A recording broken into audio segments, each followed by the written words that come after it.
Je me suis dit, je suis arrivé au Canada, ah, ça c'est le paradis. Ça ne peut, là, les dépressions, là, c'est pas chez nous les Noirs, ça c'est des histoires des Blancs. J'ai regardé les rails, j'ai dit, ah, si je saute là, on aurait fini avec. Moi, c'est Sébastien, je viens de Cameroun, j'ai 27 ans. Je suis arrivé au Canada en 2017. Bon, pour parler de moi avant, j'ai grandi dans une famille où le papa était catholique, la maman chrétienne. Et très souvent, ma mère et moi, on allait à l'église. Mais je n'étais pas vraiment à fond dedans. Parce qu'à la maison aussi, catholique, chrétien, il y avait tellement une confrontation entre mon père et ma mère de ce côté-là. Tous mes frères avaient été baptisés bébés à l'église catholique. Ma mère voulait me faire baptiser à l'église chrétienne, mais mon père, il ne voulait pas ça. Donc moi aussi, dans cet environnement-là, je me disais, bon, me baptiser, c'est ça, c'est pourquoi ça. Ceux qui sont baptisés, je vois mes aînés là, mais qu'est-ce qui a changé dans leur vie? Rien du tout. Donc du coup, je me suis laissé à la société. Je faisais ce que mes amis faisaient. Et moi, à ce moment-là, j'aimais beaucoup les femmes. J'aimais beaucoup le sport. À 16 ans déjà, j'allais en club, je buvais l'alcool. Puis quand je suis arrivé ici, j'ai gardé la... Je me suis dit, je suis arrivé au Canada, ah, ça c'est le paradis. Je vais encore vivre la même vie, mais 2 fois plus. Le décor est beau, les endroits sont luxueux. Non, je vais pouvoir m'épanouir. J'ai commencé à aller au cégep. Quand j'ai rencontré une amie, elle aussi chrétienne, tout le temps arrivée à l'école, parler de Dieu, j'étais comme, oh, encore les enfants d'église là. Ça ne va pas faire partie de mes amis là. Donc j'étais toujours dans mon coin, j'étais en quête d'identité, dans un milieu différent. Il fallait que je m'adapte, que je comprenne. Déjà, le français québécois, j'avais de la difficulté à assimiler, à comprendre. J'étais comme, est-ce que je vais m'en sortir dans ce pays?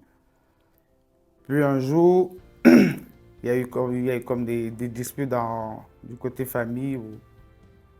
Un jour, je me suis levé, j'ai dit, bon, là, il va falloir que j'apprenne à voler de mes propres ailes. C'est à ce moment-là où j'avais en face de moi la mort et d'un autre côté, la vie à laquelle je n'y croyais même plus. Un jour, je me dis, bon, là, qu'est-ce que je fais? Et avant de me poser cette question, c'est je tombe malade. Quand je tombe malade, j'arrive à l'hôpital, on me dit j'ai la névralgie du trijumeau. Donc c'est un nerf dans la tête. C'est 2 nerfs dans la tête qui se sont... Que si ça persiste, il va falloir qu'on m'opère. L'opération à la tête. Ils m'ont donné des médicaments, mais ça me faisait dormir, des antidépresseurs et autres. Après, des fois, je parlais à une tante, elle me disait, est-ce que tu veux que je te donne le terme ou... Parce que là, tu es en train de faire une dépression. Je suis comme, wow, dépression? Je n'y croyais pas, j'étais comme, non, ça ne peut pas. Là, les dépressions, là, c'est pas chez nous les Noirs, ça, c'est des histoires des Blancs. Ça n'arrêtait pas jusqu'au jour où, un jour, je me suis trouvé au métro, j'ai regardé les rails, j'ai dit, ah, si je saute là, on aura fini avec. Après, d'un autre côté, je me dis, wow, ah, Sébastien, ressaisis-toi, ressaisis-toi. Je suis retourné à la maison. Le jour où tout bascule, c'est je voyage avec un... je voyage avec un frère.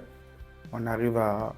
On fait le voyage pour Ottawa. On avait un contrat de mariage. Il n'arrêtait pas d'écouter la musique chrétienne. J'étais comme, oh, celui-ci va me fatiguer tout le long avec la musique chrétienne. Je suis fatigué. Quand on arrive, on finit le contrat. Sur le chemin du retour, il me dit, il est fatigué, il va me donner le volant. On va rentrer. J'ai mon permis apprenti. Je n'ai jamais conduit de voiture. Je me dis, bon, ok, je vais prendre. Ça va être une partie qui va être à côté de moi, on va cheminer. Sur la route, il s'endort.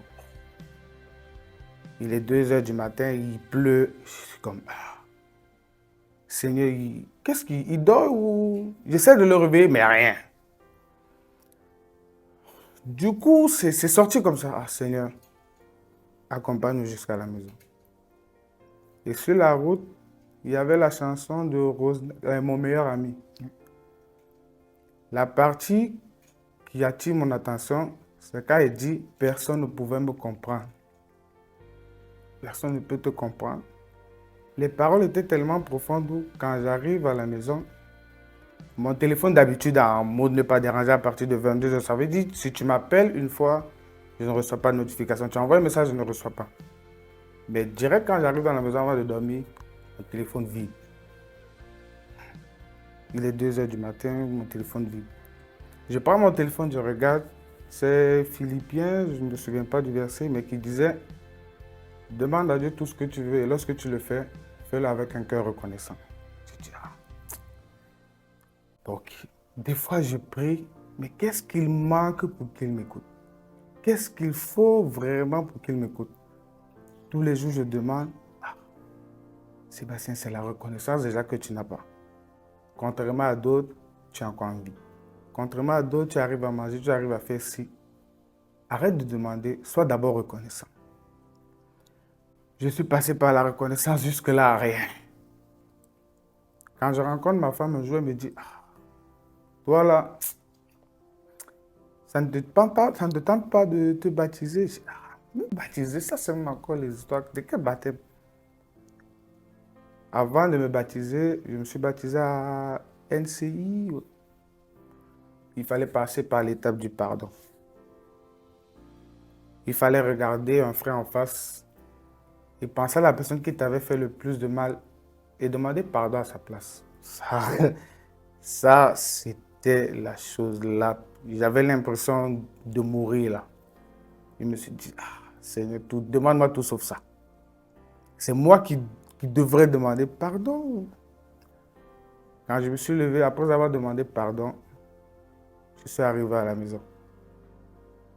Quand je suis arrivé à la maison, j'avais l'impression que tout me parlait. Les objets me parlaient, les images me parlaient, tout me parlait. Des fois, je restais à la maison. Un jour, je me suis assis, j'ai dit à ma femme, la nature a horreur du vide. Tout ce qu'on dit, la nature l'enregistre. Elle me dit, pourquoi tu dis ça?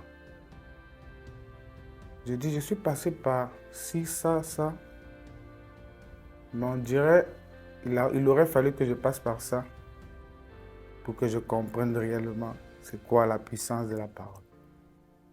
Un jour également, j'arrive au travail, on me dit, il y a une madame qui me voit et me dit, est-ce que tu peux prier avec moi? Ok. J'ai prié avec la madame, elle me dit merci, ça m'a fait du bien. Quand j'arrive dans les couloirs, je trouve des collègues qui ont tendance à se moquer. Ah, un gars avec les tatouages qui prie. Je rentre à la maison, je dis ça à ma femme. Elle me dit, ah, il faut laisser. Tu vas être un serviteur de Dieu. Je dis, serviteur de Dieu comment avec les tatouages? Ça là. Elle me dit, on va prier. Au moment de la prière, je dis, Seigneur, j'entends très souvent là que je vais œuvrer pour ta gloire. Mais comment ça va se faire? On va voir quelqu'un avec des... Comment ça va se faire? Le lendemain, quand je me lève sur le chemin du travail, je suis à un stop. J'entends une voix qui me dit, tu veux plaire à qui? Ce que tu fais, tu le fais pour qui? Les gens auront beau dire ci ou ça, mais au moins ils verront des traces de toi dans le monde. Tes tatouages feront de toi un grand témoignage. Tu ne vas pas témoigner, ce ne seront pas les paroles en l'air, parce que sur toi, ils verront que tu as fait tout ce qui n'est pas beau, tout ce qui n'est pas beau.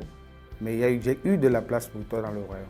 Gloire au Seigneur, je comprends que dans ta vie, tu as vécu énormément de choses qui te mettaient souvent en doute dans ton appel et que voilà, au final, tu as réussi à trouver la voie du Seigneur et que tu t'es laissé aller, tu as laissé Dieu t'utiliser à sa manière. Alors, en ce moment, il y a plusieurs jeunes, justement, comme vous avez dit tout à l'heure, venir au Canada, quitter ailleurs, venir au Canada, trouver une vie peut-être assez facile pour nous permettre justement à sortir, à faire tout ce qu'on peut faire comme bêtises dans ces pays. Alors, quel est le message que tu as pour ces jeunes-là, qui est surtout en doute, comme on dit, souvent on reconnaît l'habit par le moine. Le moine. Alors, par là, je comprends dans tes témoignages, tu mets beaucoup l'accent sur ton apparence et pourquoi, comment est-ce que tu peux conseiller une personne justement qui, son apparence, le met en doute sur son avenir, pour son avenir? Je ne me souviens pas du verset, mais un jour je suis tombé sur un verset qui disait comme quoi ne t'attache pas au matériel, au physique, à ton apparence et à tous les avoirs que tu possèdes. Le plus important, c'est ce qui se trouve dans le cœur. Qu'est-ce que tu as donné? Qu'est-ce que tu as offert? Très souvent, on se laisse influencer par les stéréotypes de ce monde. On est très souvent caractérisé par « Ah, si telle personne m'a dit si, c'est certainement que je suis ça maintenant. » Il faudrait rester dans la prière, se demander « Seigneur, qui suis-je réellement ?» Que ce ne soit pas juste une simple communication avec Dieu, mais que tu sois en pleine communion, pas juste la communication. Parce que très souvent, les gens se disent « Je prie », mais demande-toi pourquoi le Seigneur ne m'écoute pas. Qu'est-ce qu'il faudrait encore que je traverse? Qu'est-ce qu'il attend de moi? Et de là, tu pourras trouver qui tu es réellement. Merci beaucoup. C'était un très bon témoignage. Je pense qu'une personne a été bénie aujourd'hui Amen. et il pourra aussi travailler son identité et s'approcher de Dieu. Amen. Merci beaucoup.